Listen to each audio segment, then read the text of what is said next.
Estamos de vuelta, hoy estamos hablando del ACV, de los accidentes cerebrovasculares, y había quedado un capítulo pendiente para desarrollar que es muy importante. ¿Qué pasa después de sufrir un accidente cerebrovascular? Seguramente nos encontramos con distintos cuadros de acuerdo a cómo es el daño, y ya sabemos, a lo largo de este ciclo los doctores nos han enseñado que el daño cerebral es irrecuperable, o sea, lo que se muere no revive, a diferencia de otros aspectos orgánicos en nuestro cuerpo. Por eso, ¿qué se hace?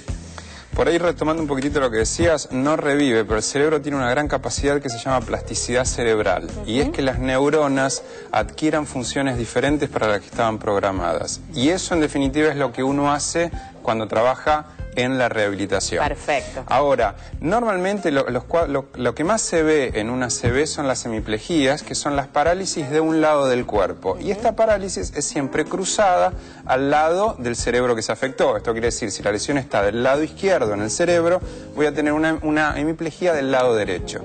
Y esto va a ir desde la pérdida del control motor, de la pérdida de las sensaciones, y muchas veces, si están algunos centros cerebrales comprometidos, vamos a poder encontrarnos con afasias, con trastornos de la memoria, con alteraciones sensoriales, con un montón de cuadros extras que van a ir más allá de lo que sería netamente motor.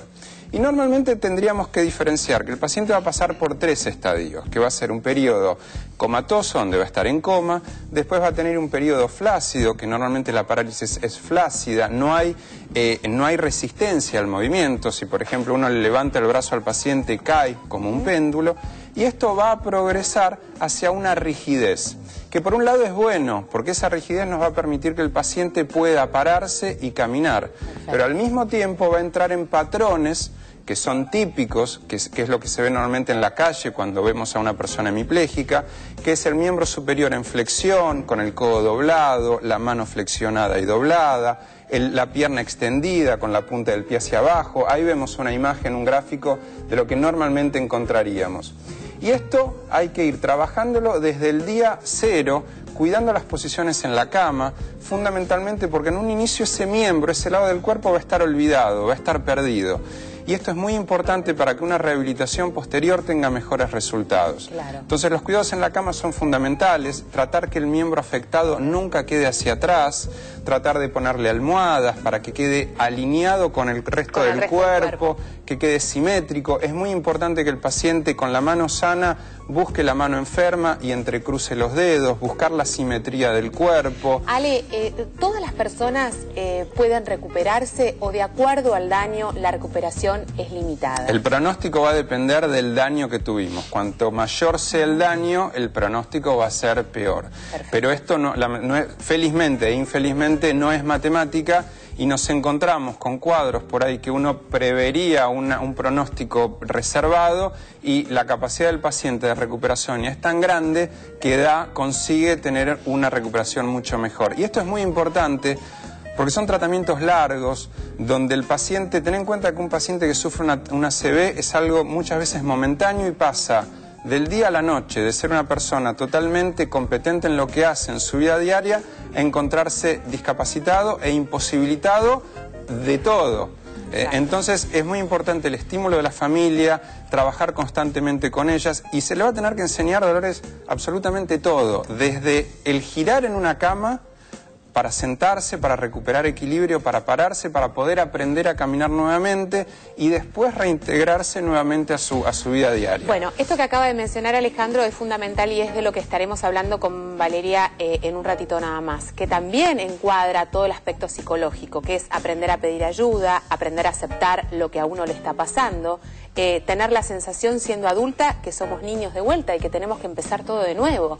¿Por qué? Porque a mí, ¿qué es lo que nos pasa? En fin, de eso estamos hablando en un ratito nada más, pero ahora me voy al living porque ya está aquí con nosotros Malena Mendizábal, que quién hubiese dicho, viéndola, sufrió un accidente cerebrovascular en algún momento de su vida. Malena, ¿cómo te va? Bien, muy bien, por suerte. Bueno, gracias por estar acá, porque para nosotros es un placer. ¿Engripada? Bueno, contanos desde el principio qué es lo que te pasó, cómo te pasó. Bueno, fue un domingo a la madrugada. ¿Sí? Yo tenía 19 años Y todos mis 19 años nunca en mi vida había tomado una pastilla, ni una... nada, ni por dolor de cabeza, es más, ni siquiera tenía, digamos, un recuerdo de sacarme sangre. Y de un día para el otro me agarró un gran dolor de cabeza, insoportable. Ah, ¿lo sentiste así repentino? Sí, pero no sé, porque yo estaba con el que era mi novio en ese momento. Estábamos acostados en el sillón de mi casa y por lo que dijo después, que a mí, yo me toqué el oído, pero nunca me acuerdo de tener un dolor de oído. Lo que sí me acuerdo es un gran dolor de cabeza. Y bueno, y después abrí los ojos después de 15 días. Yo no te desmayé, no me acuerdo absolutamente nada de nada. Bueno, y después del diagnóstico, te dijeron qué es lo que te había pasado. Sí. ¿Y qué es lo que te había pasado? Cuando yo me desperté, obviamente, mi mamá nunca me dijo al principio, porque imagínate, yo tenía el pelo largo. De un día para el otro, abrí los ojos, estaba pelada, pesaba 37 kilos, no podía caminar, no podía hablar, entonces obviamente tenía 3.000 millones de preguntas. Y al principio mi mamá me dijo que me había golpeado la cabeza. Y de ahí me llevaron a hacer rehabilitación en Flen y Escobar. Sí.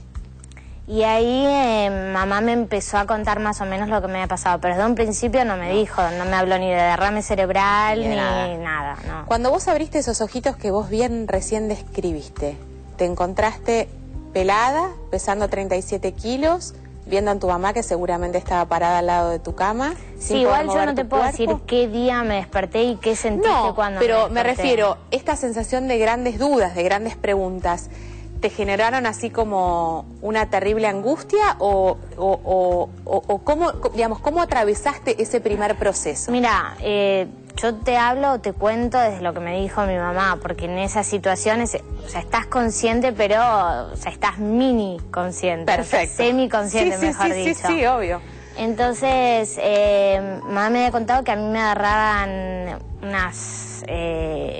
un estado de locura terrible, que me agarraba, o sea, es más, los médicos me querían atar y mi mamá le dijeron, no la van a atar a mi hija, y me quería sacar, digamos, los aparatos, el respirador y todo eso, y me agarraban como un ataque de locura. De rabietas. Terrible, sí. Vos sos una persona en general con mucho carácter, con mucha personalidad.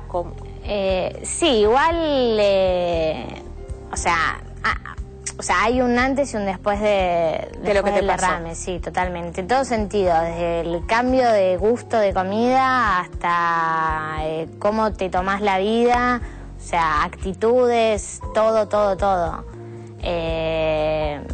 sea, hay un antes y un después. O sea, para vos soy totalmente opuesta. Distinta. No distinta, opuesta. Ah, opuesta. Opuesta. Impresionante. ¿Y eso te da placer? ¿Sentís que fue un aprendizaje? Sí, totalmente. Lo vivís de esa manera, o sea que sacaste la parte positiva de lo que a vos te sucedió. Sí. ¿Tuviste rencores, tuviste odios, tuviste reproches? No, yo no. Mi mamá sí, pero yo no. ¿Vos no? Si me pasa es porque algo me pasó. O sea, tenía que pasar. O sea, es más, me habían dicho que había gente que le explotaba porque yo tuve una malformación congénita, o sea, de la panza de mi mamá. Sí. Y me habían dicho que hay gente que le explota, que en general cuando explota esa malformación está más o menos cuando sos adolescente, a los 20 años. Sí. Pero hay gente que no le explota, o hay gente, también están, digamos, las excepciones. Es más, tengo una compañera del colegio que la mamá le pasó lo mismo que a mí, pero a los 45 años. Claro. O sea... ¿Y cómo fue el proceso de rehabilitación? Que en general uno supone que es el más lento, el más doloroso, porque hablábamos de eso, ¿no? Empezar de vuelta. Más allá de que vos contás muy bien, esta primera etapa, estabas en un estado de semiconciencia y te fueron guiando. Después tuviste que arrancar vos solita. Obviamente cuando yo abrí los ojos y, digamos, se le iluminó la vida a mi mamá, a mí se me oscureció el mundo, la vida, porque, como decían, era empezar todo, pero todo de cero. porque yo tengo algunas secuelas y yo tenía afasia, lo que contaban. Sí. Y me era muy, pero muy difícil hablar. No es que, no por la voz, sino porque, y todavía me sigue pasando, no tanto, y de alguna manera trato, digamos, de controlarlo, de manejarlo, pero, tenía grandes problemas a la hora de armar las oraciones. Era, no sé, un ejemplo, digamos, ¿Sí? exagerado para que me entiendan, pero ¿sí? No sé, gato lindo mío es. ¿Entendés? Yo sabía lo que quería decir. ¿Y vos eras consciente de que te estaba pasando eso? No, mentira, eso? no. Al principio no. Al principio no. Por ejemplo, bueno, yo antes del derrame fumaba un poco. No fumaba mucho, pero fumaba. Sí. Y cuando estaba internada en rehabilitación, yo estaba acostada en la cama y le digo, mamá, quiero un Nesquik. Entonces mi mamá me dijo, ¿un Nesquik? Y yo, sí, un Nesquik. Ay, qué ¿Es un Nesquik? Ella lo sí. Cuenta tan claro, gráfico. yo le decía, sí, quiero un Nesquik. Y cuando le vi a la cara a mi mamá con esa cara, decir, ¿qué estás diciendo? Decía, no. Algo, claro, no algo mal bien. dije, sí. Pero bueno, después es como que ya te vas acostumbrando. Bueno, nosotros no notamos ningún tipo de problemas a la hora de conformar ninguna oración. Bueno. No, o sea, ¿vos seguís sintiendo que esto te pasa? Sí. Bueno, estuve... ¿Vos sos muy exigente, Malena? Demasiado. Ah, bueno, ok, pero empecemos por ahí. Después hablamos con... Pero estoy más relajada, no estoy más relajada. Y por ejemplo, no sé, o sea, yo por ejemplo, antes hablaba muy rápido. Ahora es como que estoy mucho más tranquila, porque lo que te estoy diciendo ahora, a la vez estoy pensando lo que te voy a decir en 2 segundos. O sea, eso es bastante complicado. Eso igual pero nos pasa a todos también, te aviso. Nos pasa a todos. Empezamos a hablar y ya estás pensando a mí me pasa, lo que... Está bien. Por ejemplo, lo que decían recién de la memoria. Sí. Tengo muy poca memoria instantánea. Es más, inclusive cuando me desperté, después de estar en coma, y me llevaron a Fleni, había una sala que había una computadora. Sí. Entonces yo le decía a mamá, quiero ver los mails. Entonces mamá un día, la primera vez, me llevó a esta sala y pongo mi mail. Y en mi contraseña había 16 números. 16, que era mi fecha de nacimiento, de mis hermanos, de mi mamá, sí. de mi papá. Bueno, eran 16 números. Y entró. O sea, te salió naturalmente. No, hay ciertas cosas es una memoria, pero no sé, como si es como una memoria instantánea. O sea, por ejemplo, te estoy hablando y... ¿Qué te estaba diciendo? Ya sé lo que me vas a decir, que a todo el mundo le pasa, pero a mí no me pasaba. Claro. ¿Entendés? A mi mamá siempre dijo, a mí también me pasa, Malena. Pero todo Malena, porque eras muy jovencita. Yo te digo que cuando empezamos se nos empiezan a caer los años encima, yo hay veces que le pregunto a los chicos, ¿programa de qué hicimos ayer? Te digo, sí, no, esa pero a mí me situación. pasa, o sea, te estoy hablando, pero en Sí, realidad me dijeron obvio. que es por un tema también de concentración. Claro. O sea, no por otra cosa. ¿Vos estás medicada y tenés que estar medicada de por vida? ¿Cómo es la situación? Estoy tomando 3 pastillas por día, Sí. porque después del derrame nos estábamos yendo con mamá a Mar del Plata. Sí. Y me agarraron convulsiones. Sí. Y me internaron en Mar del Plata y a partir de ahí empecé a tomar... En realidad primero eran 2 pastillas por día. Sí. Pero un día me empezó a bajar el sodio, me desmayé y me tuvieron que cambiar la medicación. Sí. ¿Esto te molesta? ¿Es un aspecto de lo que te pasó que te molesta o lo tomás como no, naturalmente? en realidad, o sea, obviamente yo había preguntado por qué tuve convulsiones. O sea, yo ya estaba bien. Claro.